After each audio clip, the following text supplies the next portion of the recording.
پدری که 7 سال در آرزوی فرزند بود، اما تقدیر الهی را بینید که همان روزی که فرزند به دنیا می آید، پدر این دنیای فانی را پدرود می گوید، یعنی از این دنیای فانی چشم می پوشد.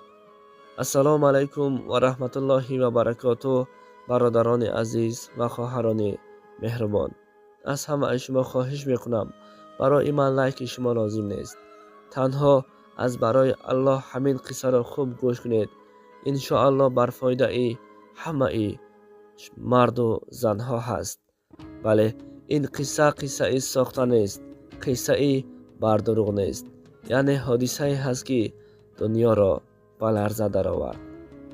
مرد با نام حسن معروف پس از اولیدار شدن 7 سال فرزند ندید. با همسرش صبر کردند. هر آن چیزی که هست از خداوند می‌دانستند. اما معروف درد در دلش داشت که خروجی دل بود.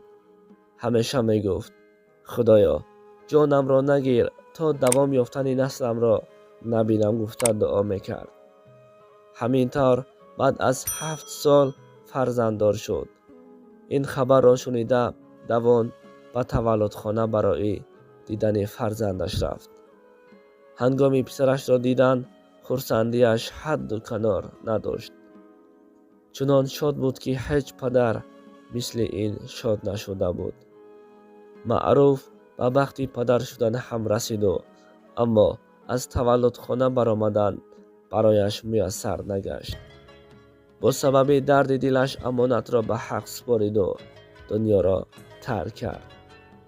بله، این حالت هست که هیچ کس، نه مرد و نه زن، چون این حالت را نمیخواهند. همینطور سخن همسر معروف همه را به گریه در آورد. این چی سخن بود؟ می گفت آرزویتان به ارمان نرفت، نسل شما دوام می‌یابد. بله برادران عزیز و خواهران مهربانم، بین ما هست بعضی مرد و زنهایی که اولیدار میشوند، 1 سال یا اینکه 2 سال فرزنددار نشوند، زود تصمیم جدا شدن را میگیرند.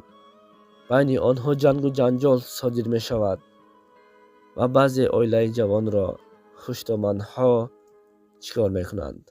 از بین میبرند. این حادثه هست که هیچ پدر نمیخواهد.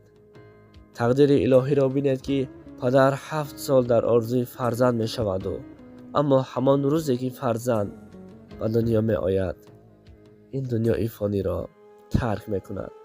بله، این همه از تقدیر الهی است. امیدوارم که شخصان خوب فهمیدن، خوب درک کردن معنای سخنها را.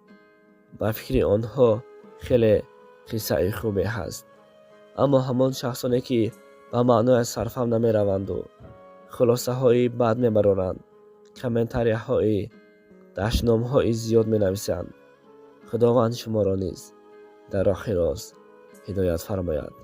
السلام علیکم و رحمت الله و برکاته.